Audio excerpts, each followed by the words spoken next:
Puji Tuhan, ada Shalom. Selamat hari Minggu yang diberkati. Senang bisa kembali berjumpa dengan saudara, sekalipun hari ini kita masih berjumpa secara online. Dimanapun saudara berada, saya terus berdoa buat saudara. Saudara baik-baik, sehat-sehat dalam segala sesuatu, sama seperti jiwa saudara baik-baik saja. Seperti biasa, katakan bersama saya orang yang paling disayang sama Tuhan. Bilang sama kiri kanan saudara, kamu orang yang paling disayang sama Tuhan. Amin. Sudah siap diberkati? Amin. Di dalam Alkitab, tidak banyak saudara jumpai Allah bersumpah. Beberapa minggu yang lalu, kita sudah sama-sama melihat waktu Allah memberikan janjinya kepada Abraham. Ingat, Allah sampai bersumpah. Buat saya, Allah sesungguhnya tidak perlu bersumpah. Kenapa? Karena Allah tidak pernah berdusta. Allah adalah Allah yang setia dengan janjinya. Kenapa Allah sampai bersumpah? Karena Allah mau saudara percaya secara penuh. Allah mau meyakinkan saudara sebagai pihak yang menerima janji. Jadi waktu Allah bersumpah kepada saudara, maka saudara memiliki jaminan ganda bahwa apa yang Allah janjikan pasti digenapi. Amin.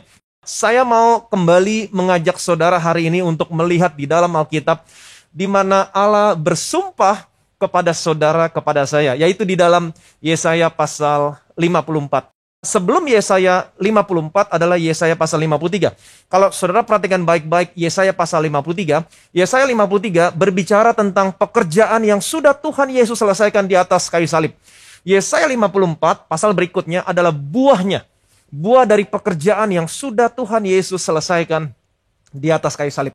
Sekarang kita akan lihat apa yang Allah katakan di dalam Yesaya pasal 54 setelah apa yang sudah Tuhan Yesus selesaikan di atas kayu salib. Ayat 9 sampai dengan 10, Yesaya pasal 54. Keadaan ini bagiku seperti pada zaman Nuh, seperti aku telah bersumpah kepadanya bahwa air bah tidak akan meliputi bumi lagi.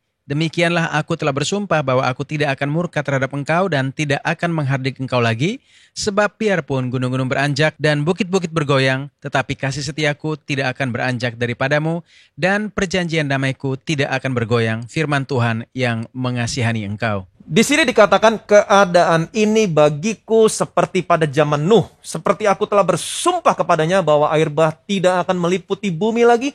Demikianlah aku telah bersumpah bahwa aku tidak akan murka terhadap engkau dan tidak akan menghardik engkau lagi. Jadi di sini saudara menemukan Allah bersumpah.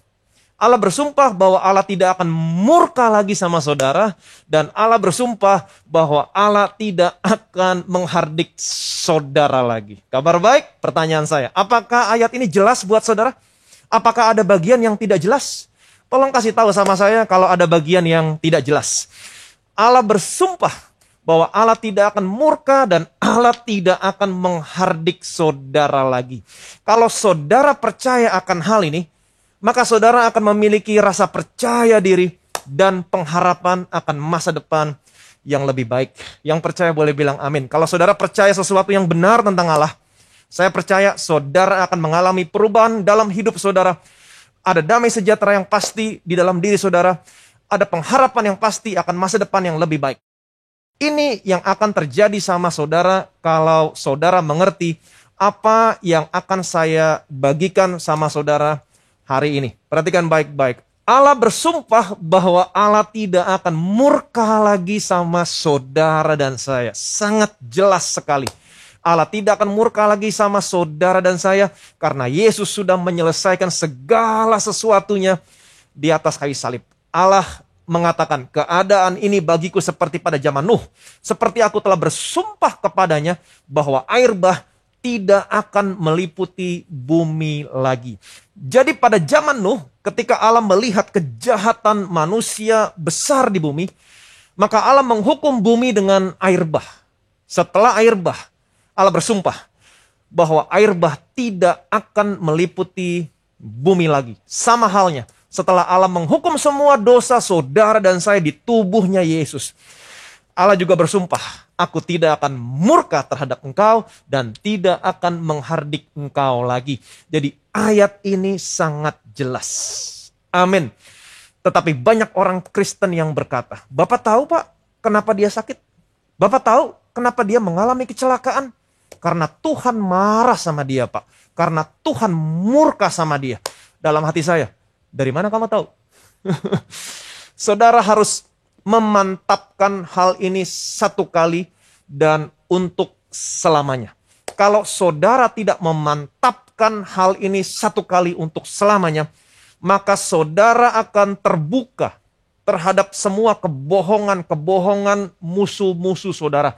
Dan musuh-musuh saudara akan terus membuat saudara memiliki pikiran yang salah tentang Allah.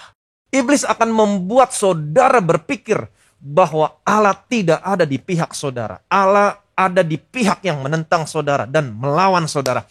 Saya mau kasih tahu sama saudara, karena apa yang sudah Tuhan Yesus selesaikan di atas kayu salib. Hari ini Allah ada di pihak saudara. Allah sudah bersumpah bahkan. Allah bersumpah bukan untuk kepentingan Allah sendiri, tetapi Allah bersumpah untuk meyakinkan saudara, meyakinkan saya. Amin.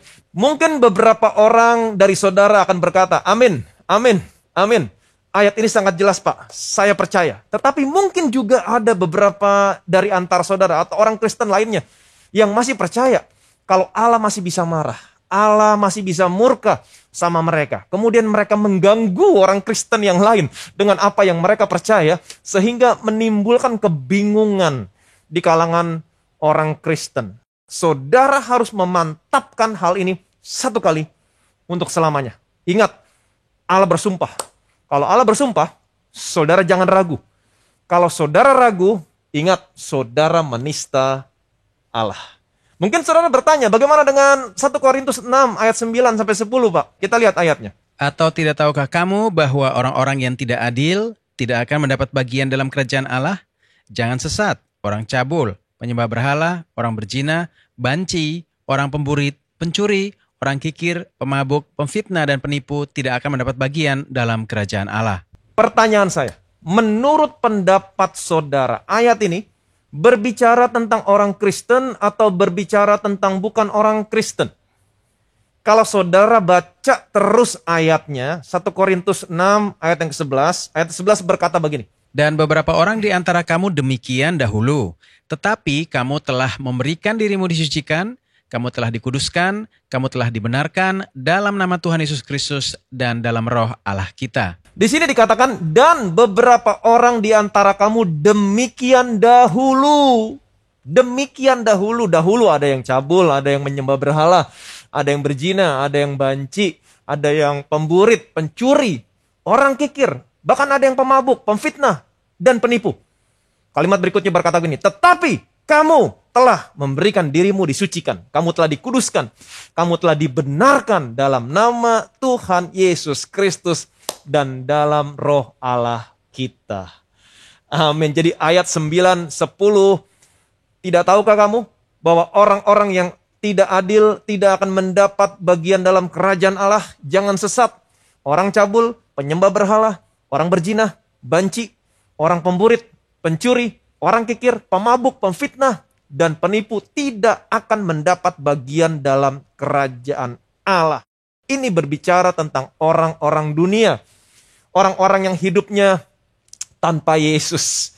Mereka tetap hidup di bawah penghakiman. Tetapi buat orang-orang percaya yang sudah dikuduskan dan dibenarkan dalam nama Tuhan Yesus Kristus, buat saudara, buat saya, Allah telah membuat suatu jalan yang baru melalui Yesus Kristus, sehingga hari ini saudara dan saya ada di bawah perjanjian yang baru, di mana tidak lagi ada murka, tidak lagi ada penghakiman, dan tidak lagi ada penghukuman buat orang-orang yang ada di dalam Yesus Kristus. Kabar baik, yang percaya boleh bilang amin. Tadi dikatakan, dan beberapa orang di antara kamu demikian dahulu. Perhatikan baik-baik, ada kata dahulu di sini. Artinya, sekarang tidak lagi. Dulu demikian, sekarang tidak lagi. Amin.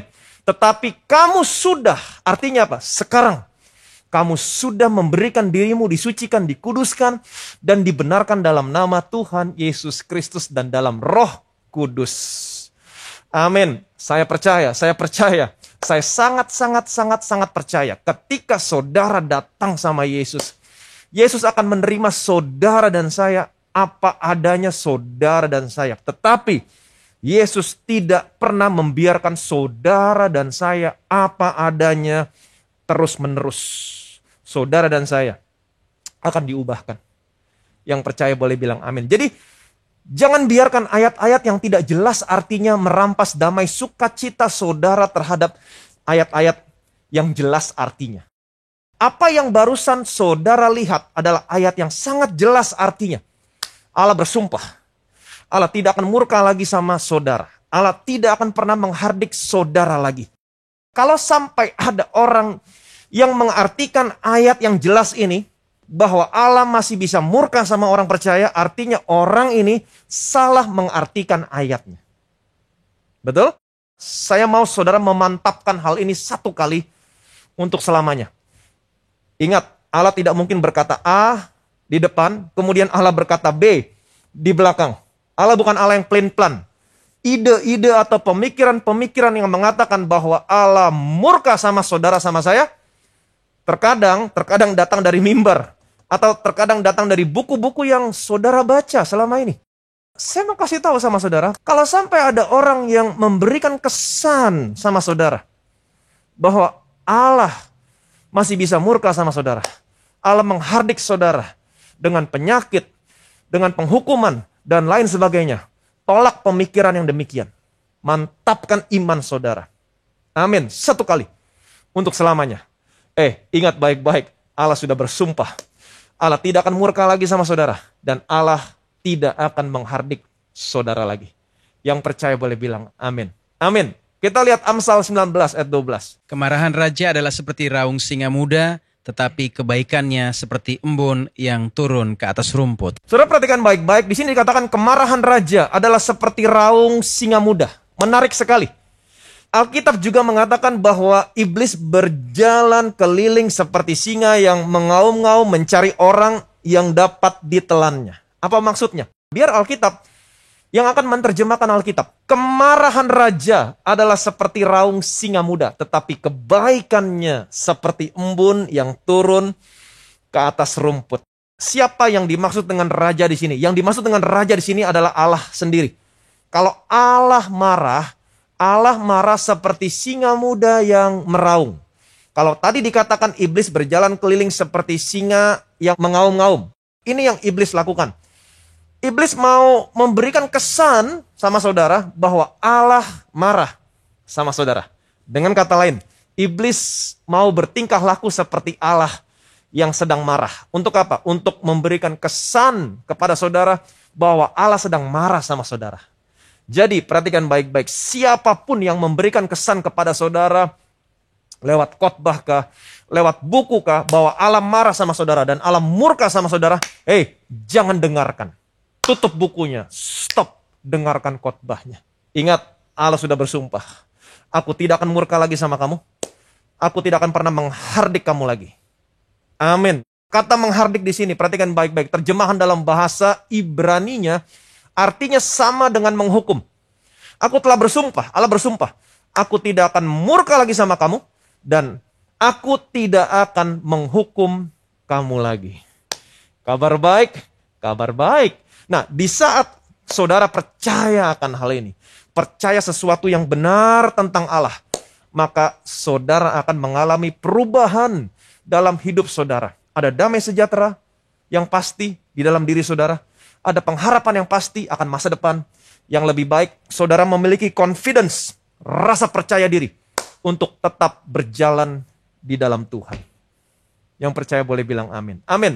Selanjutnya dikatakan begini, kita kembali ke Yesaya pasal 54 ayat yang ke-10. Sebab biarpun gunung-gunung beranjak dan bukit-bukit bergoyang, tetapi kasih setiaku tidak akan beranjak daripadamu dan perjanjian damaiku tidak akan bergoyang, firman Tuhan yang mengasihani engkau. Di sini Allah mengatakan begini, sebab biarpun gunung-gunung beranjak dan bukit-bukit bergoyang, tetapi kasih setiaku tidak akan pernah beranjak dan perjanjian damaiku tidak akan bergoyang, firman Tuhan yang mengasihani engkau. Yang percaya boleh bilang amin. Saya mau saudara mengerti Allah adalah Allah yang setia sama janjinya. Pertanyaan saya, apa perjanjian antara Allah dengan saudara?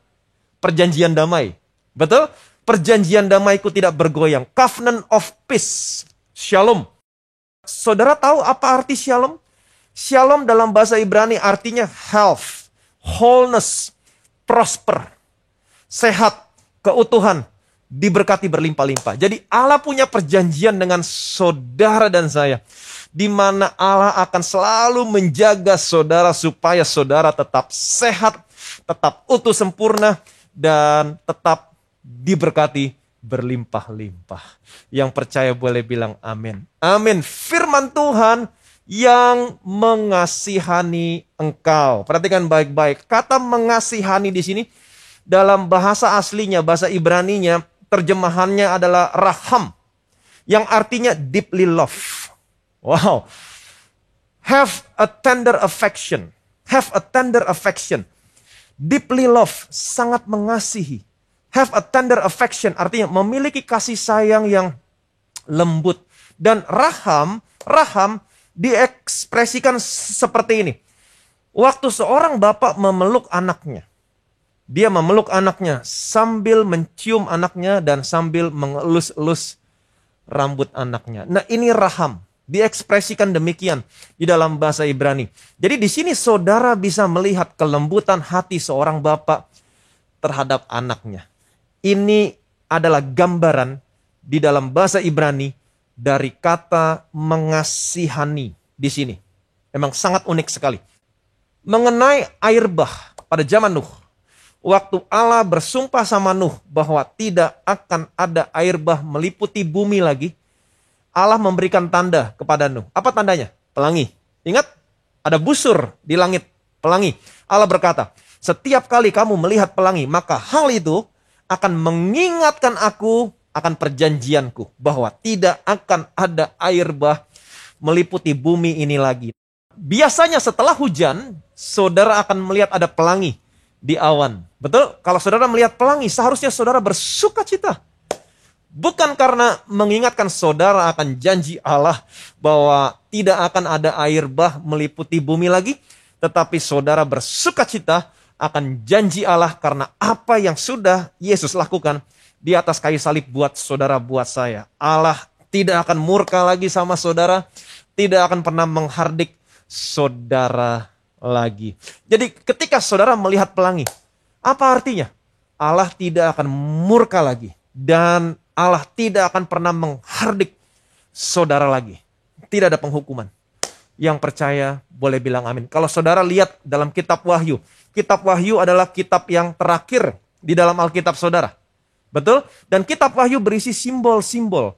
Alasan Allah menaruh kitab Wahyu di bagian terakhir dari Alkitab saudara adalah supaya saudara terlebih dahulu bisa mengerti simbol-simbolnya sebelum saudara membaca kitab Wahyu. Tetapi kebanyakan orang Kristen, waktu dia baca Alkitab, yang pertama kali dibaca adalah kitab Wahyu. Itu sebabnya mereka tidak dapat mengerti kitab Wahyu. Wahyu pasal 4 ayat yang ketiga. Dan dia yang duduk di tahta itu nampaknya bagaikan permata yaspis dan permata sardis. Dan suatu pelangi melingkungi tahta itu gilang gemilang bagaikan zamrud rupanya. Di sini dikatakan Allah duduk di tahta dan suatu pelangi melingkungi tahta itu. Perhatikan baik-baik. Kata melingkungi di sini bukan hanya setengah lingkaran, tetapi satu lingkaran penuh. Satu lingkaran penuh. Kenapa? Supaya kemanapun Allah berpaling, Allah melihat pelangi. Sehingga Allah selalu ingat kepada janjinya yang Allah berikan dengan bersumpah kepada saudara dan saya. Aku tidak akan murka dan tidak akan menghardik engkau lagi. Amin. Tetapi apa yang terjadi? Kebanyakan orang Kristen masih memiliki mental perjanjian lama. Penghukuman, Tuhan murka, Tuhan marah, Tuhan kutuk. Kesadaran akan dosa. Selama 2000 tahun lebih sampai dengan sekarang, kebanyakan orang Kristen hidupnya hanya memiliki kesadaran akan dosa, murka, kutuk, penghukuman. Tuhan marah sama kamu, Tuhan murka sama kamu, Tuhan hukum. dan lain sebagainya. Ini sangat menyedihkan. Kalau saudara lihat Yohanes pasal 9 ayat 1 sampai dengan 2. Waktu Yesus sedang lewat, ia melihat seorang yang buta sejak lahirnya. Murid-muridnya bertanya kepadanya, "Rabi, siapakah yang berbuat dosa? Orang ini sendiri atau orang tuanya sehingga ia dilahirkan buta?" Di sini Alkitab mengatakan orang ini buta sejak lahir. Orang ini buta sejak lahir. Jadi sejak dia keluar dari kandungan ibunya, orang ini sudah buta. Di sini murid-muridnya bertanya kepada Yesus. Lihat hikmat yang dimiliki oleh murid-muridnya Yesus. "Rabi, siapakah yang berbuat dosa? Orang ini sendiri yang dilahirkan buta atau orang tuanya sehingga dia lahir buta?" Kalau orang tuanya yang berdosa sehingga anaknya dilahirkan buta, saya masih bisa mengerti. Tetapi kalau murid-muridnya berkata, "Siapakah yang berbuat dosa? Orang ini sendiri sehingga dia dilahirkan buta?" Pertanyaan saya, apakah dosa orang ini sehingga dia dilahirkan buta? Saya tidak tahu apa yang dipikirkan murid-muridnya Yesus. Dosa apa yang bisa diperbuat oleh seorang bayi ketika dalam kandungan ibunya? Mungkin murid-muridnya berpikir, mungkin ada saatnya di mana anak ini menendang ibunya terlalu kuat waktu dalam kandungan. Nah, itu sebabnya dia lahir buta. Ini pikiran yang aneh. Ini sungguh aneh. Jadi kalau saudara senantiasa memiliki kesadaran akan dosa, lihat orang sakit, saudara langsung berkata, "Ini pasti karena dosa." Lihat orang lain bangkrut, saudara bilang, "Ini pasti karena dosa." Dikit-dikit dosa, dikit-dikit dosa. Lihat orang susah, dosa, dikit-dikit dosa, pasti karena dosa. Ini pasti karena dosa. Kalau saudara senantiasa memiliki kesadaran akan dosa, saudara tidak akan pernah bisa berpikir dengan benar. Lihat jawaban Yesus. Ini jawaban Yesus. Dan biarlah jawaban Yesus akan menjawab pertanyaan saudara satu kali untuk selamanya. Yohanes pasal 9 ayat yang ketiga. Jawab Yesus, "Bukan dia dan bukan juga orang tuanya, tetapi karena pekerjaan-pekerjaan Allah harus dinyatakan di dalam dia." Saya mau saudara mengerti, pekerjaan Allah bukannya membutakan orang, tetapi pekerjaan Allah menyembuhkan orang. Betul? Jadi mulai hari ini jangan lagi bertanya dosa siapa Pak, dosa siapa Pak sehingga dia sakit, dosa siapa sehingga dia bangkrut, dia punya masalah, dosa siapa. Selama 2000 tahun seperti yang tadi saya katakan, gereja hanya memiliki kesadaran akan dosa. Padahal Yesus sudah mempersembahkan tubuhnya untuk dosa saudara, dosa saya satu kali untuk selama-lamanya. Dan masalah yang terbesar di dalam gereja adalah ketidakpercayaan. Ingat, bangsa Israel tidak bisa masuk tanah perjanjian karena ketidakpercayaan. Orang Kristen tidak bisa menikmati apa yang sudah Tuhan Yesus selesaikan di atas kayu salib karena ketidakpercayaan. Pertanyaan saya, apakah hari ini saudara percaya Allah tidak murka lagi sama saudara? Percayakah saudara bahwa Allah tidak akan pernah menghardik saudara lagi dengan kutuk, dengan sakit penyakit? Nih, saya mau saudara hari ini memastikan hal ini satu kali untuk selamanya. Ingat baik-baik, saya punya kabar baik buat saudara. Karena apa yang sudah Tuhan Yesus selesaikan di atas kayu salib. Allah sudah bersumpah sama saudara. Allah tidak murka lagi sama saudara. Allah tidak akan pernah menghardik saudara lagi. Biar gunung beranjak, bukit bergoyang, kasih setia Tuhan tidak akan pernah beranjak daripada saudara. Perjanjian damainya, covenant of peace, shalom, health, wholeness, prosper, tidak akan pernah bergoyang. Firman Tuhan yang mengasihani engkau. Dan ingat baik-baik, Allah adalah Allah yang setia dengan janjinya. Allah akan menjaga saudara sehingga saudara tetap sehat. Allah akan menjaga saudara-saudara tetap utuh sempurna. Dan Allah akan memastikan saudara selalu diberkati berlimpah-limpah. Yang percaya boleh bilang amin. Jadi hari ini miliki kesadaran akan apa yang sudah Tuhan Yesus selesaikan di atas kayu salib. Amin. Dia sudah menggantikan posisimu. Alkitab berkata dia tidak berdosa. Di dalam dia tidak ada dosa. Dia tidak mengenal dosa. Tetapi di atas kayu salib dia menjadi dosa karena kita. Kenapa? Karena semua dosamu, semua dosa saya sudah ditanggungkan di tubuhnya Yesus. Itu sebabnya dia menjadi dosa. Dan Alkitab berkata, dalam murka yang meluap, Allah menghukum semua dosamu di tubuhnya Yesus. Itu sebabnya dia hancur-hancuran. Bentuknya tidak lagi seperti anak manusia. Dan karena Allah sudah menghukum semua dosamu di tubuhnya Yesus, Allah bersumpah, aku tidak akan murka lagi sama kamu. Aku tidak akan menghardik kamu lagi. Biar gunung beranjak, bukit bergoyang. Perjanjian damaiku, covenant of peace, shalom, health, wholeness, prosper. Ingat, hari ini Tuhan punya perjanjian sama saudara. Namanya perjanjian damai. Dia adalah Allah yang setia sama janjinya. Artinya, dia akan tetap selalu menjaga saudara sehat. Dia akan menjaga saudara tetap utuh sempurna. Dan dia akan menjaga saudara tetap diberkati berlimpah-limpah. Tidak pernah kekurangan sesuatu apapun. Jadi hari ini miliki pikiran yang benar tentang Tuhan. Amin. Tuhan gak murka lagi sama kamu. Tuhan gak menghardik kamu lagi. Dia punya perjanjian damai. Dia akan memastikan saudara sehat, utuh, diberkati berlimpah-limpah. Yang percaya boleh bilang amin. Amin. Bilang sama kiri kanan saudara, Tuhan gak marah lagi sama kamu. Tuhan gak menghardik kamu lagi. Tuhan akan jaga kamu. Tetap sehat, tetap utuh, tetap diberkati berlimpah-limpah. Diberkati saudara, diberkatilah saya. Yang percaya boleh bilang amin.